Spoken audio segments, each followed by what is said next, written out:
Hola amigos, bienvenidos a Encarcelados.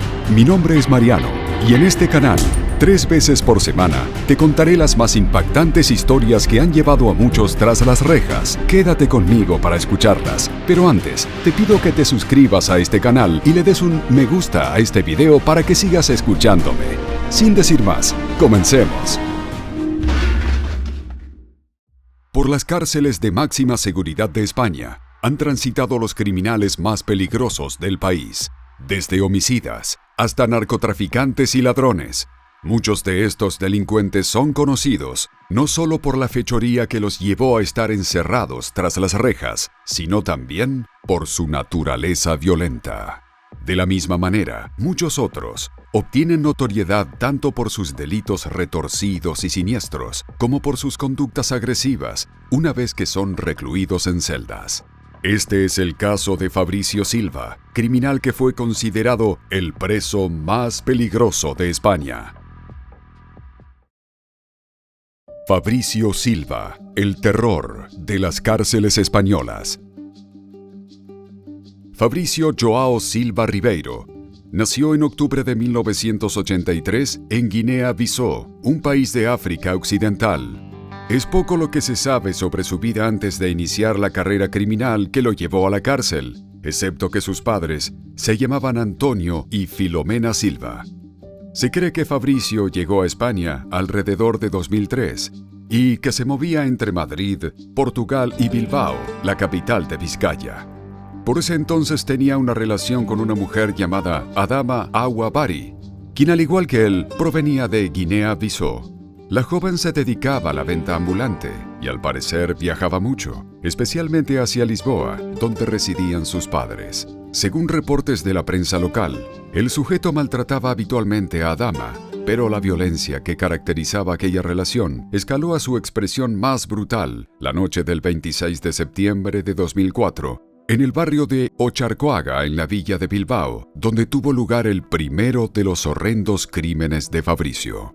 El hombre, quien para ese entonces tenía alrededor de 21 años, oprimió el cuello de Adama hasta cortarle la respiración.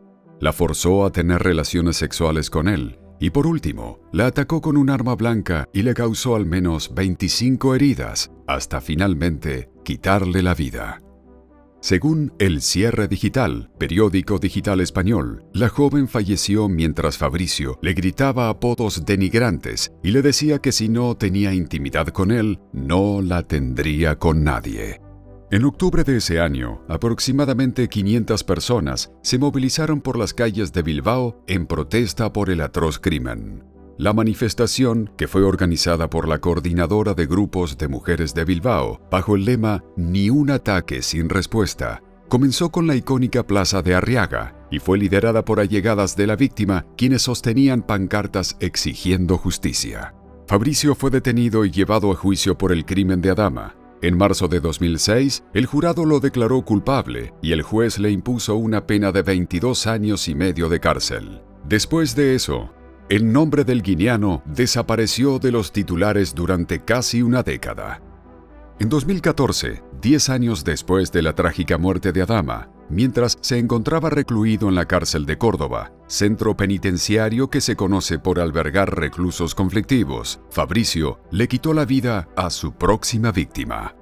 El guineano se encontraba encerrado en un módulo de aislamiento designado para contener a los delincuentes más peligrosos, en el cual eran vigilados a todas horas del día. Sin embargo, esto no le impidió a Fabricio sucumbir a sus impulsos violentos y arremeter contra un compañero de cárcel, otro hombre casi tan peligroso como él. Aunque no hay información pública que confirme su identidad, algunas fuentes comentan que la segunda víctima de Fabricio se llamaba José Márquez, tenía 34 años y era de origen colombiano. Se sabe que tenía una contextura considerablemente más pequeña que su atacante, cuya sola presencia infundía temor, ya que el guineano medía más de 1,80 m de altura y pesaba cerca de 120 kilos. Sucedió cuando se encontraban solos, sin ningún tipo de vigilancia más allá de las cámaras de seguridad de la habitación donde se hallaban. José entró al baño, el cual contaba con poca iluminación, y además de ser un espacio notablemente más limitado, era un punto ciego para las cámaras de vigilancia. Fue ahí en donde Fabricio decidió llevar a cabo su ataque. El temible criminal le propinó innumerables golpes en distintas zonas del cuerpo. Le provocó contusiones múltiples, así como numerosas fracturas y hematomas que le generaron un shock multiorgánico secundario y politraumatismo cráneoencefálico y abdominal, lesiones que eventualmente causaron su deceso durante la tarde de ese mismo día. Luego de este incidente, Fabricio fue condenado a 17 años más de prisión, y la brutalidad del ataque fue suficiente para infundir terror entre guardias y prisioneros por igual. El Cierre Digital explica en su nota sobre el preso que, durante este juicio, sus compañeros de cárcel expresaron sentirse asustados de convivir en el mismo espacio que él, ya que temían por su seguridad. Durante 2014, Fabricio fue recluido brevemente en la cárcel de Puerto 3, en Cádiz, una de las prisiones de máxima seguridad más conocidas de España. Luego, fue ubicado en el Centro Penitenciario Sevilla 2, en Morón de la Frontera, Sevilla, y en el 2015 fue trasladado nuevamente a Puerto 3. Entre los criminales que han transitado por estas instalaciones de máxima seguridad, ubicadas en el puerto de Santa María, al sur de la península ibérica, se pueden resaltar los nombres de Joan Cabeza de Cerdo Clamparú, quien fue considerado el mayor traficante de mujeres de Europa; Mohamed Tayeb Ahmed, un conocido narcotraficante apodado El Nene, también forma parte del infame listado. Y también Iñaki Bilbao Goicoechea, el miembro de Euskadi-Ta Askatasuna, organización de fanáticos nacionalistas radicales vascos, mejor conocida por sus siglas ETA. Según Diario de Cádiz, esta cárcel de máxima seguridad era para mayo del 2023 el centro penitenciario con mayor población de reclusos, teniendo un total de 1.279 internos viviendo dentro de sus instalaciones. La plantilla del personal era de aproximadamente 500 personas entre vigilancia, custodia, administración y otros sectores. Para poder movilizar a Fabricio, se llevó a cabo un operativo de seguridad de gran magnitud. Fue acompañado durante todo el trayecto por un grupo de funcionarios de la Guardia Civil Española. Una vez que llegaron a las instalaciones de Puerto 3, la camioneta en la que se trasladaba tuvo que pasar una serie de puestos de vigilancia, la barrera de entrada, 3 puertas correderas con un mecanismo de alta seguridad, y luego 2 más que debió cruzar caminando. Una vez adentro, a Fabricio lo esperaban 2 funcionarios de la prisión, quienes lo dirigieron a su celda.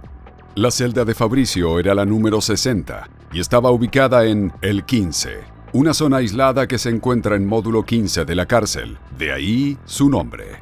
Este sector se dice que es una cárcel dentro de la cárcel.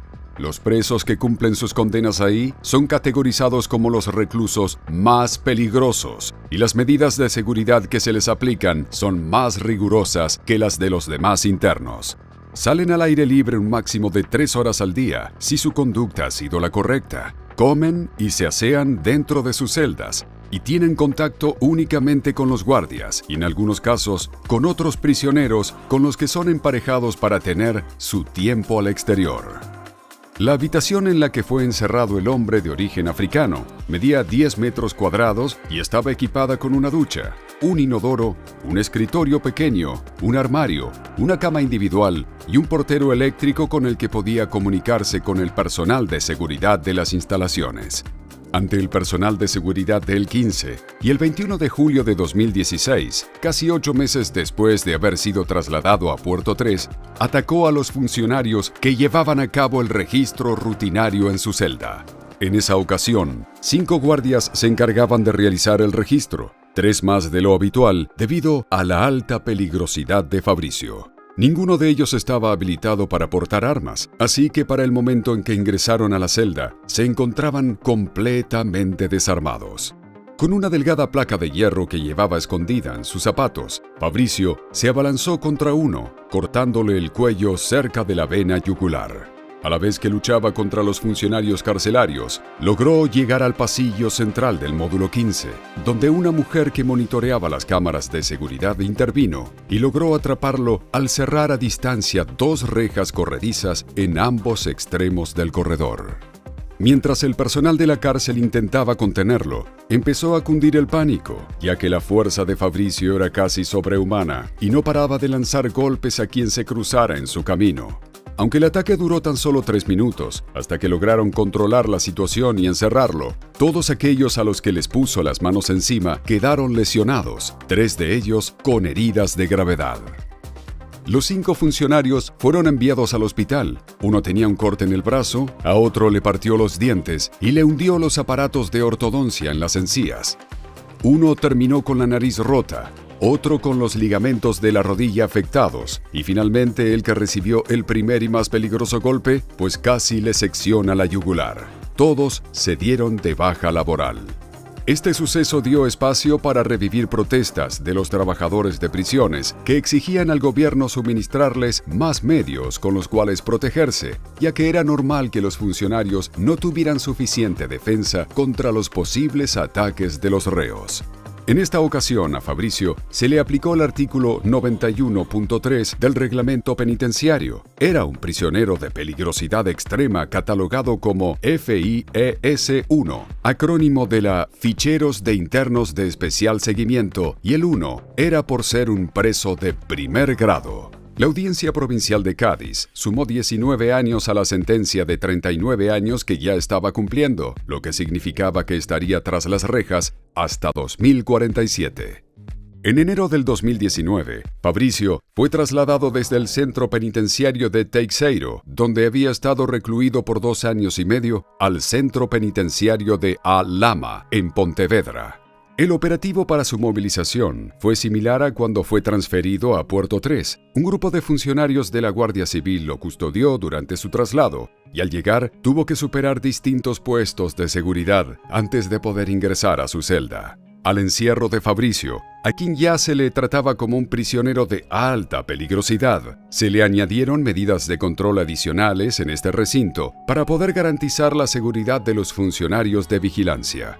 Fue aislado por completo en un sector que liberaron para ser ocupado únicamente por él. No tenía contacto con otros internos y los trabajadores de la cárcel no se relacionaban de manera directa con él. Incluso le hacían llegar su comida pasándola a través de una puerta metálica.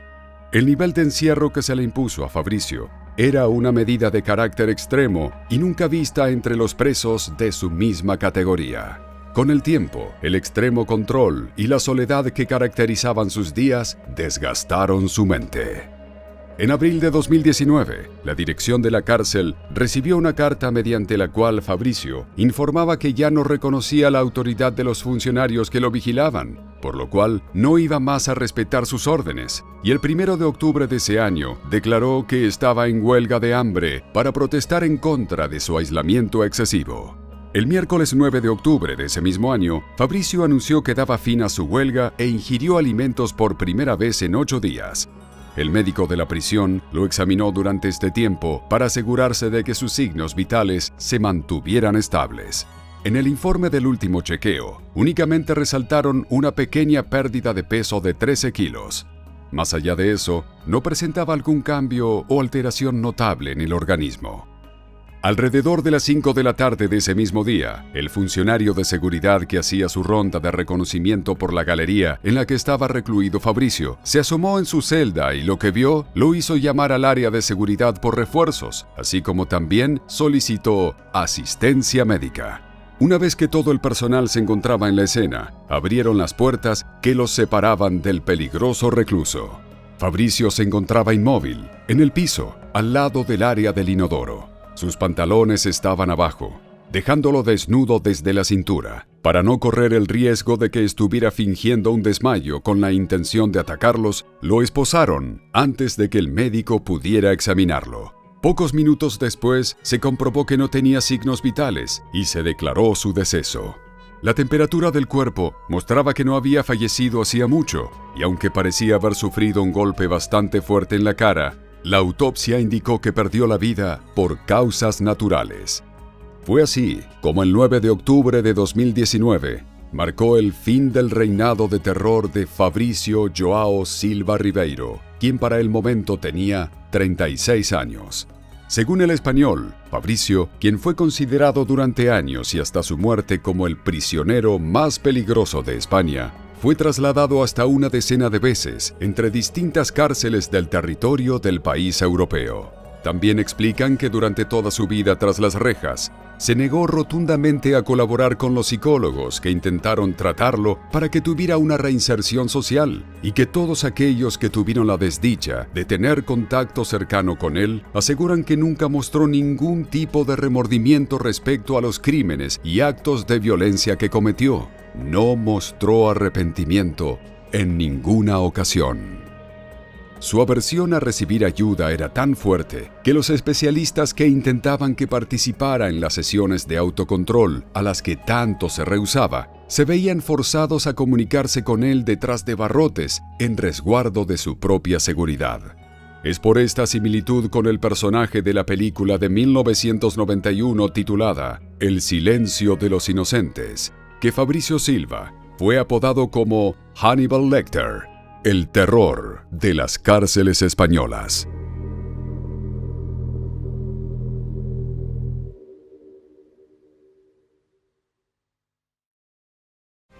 Y bueno amigos, aquí termina el video de hoy. Como ya te lo pedí antes, te recuerdo que te suscribas y dejes un me gusta si este contenido te ha parecido interesante. Nos vemos en la siguiente historia. Hasta pronto.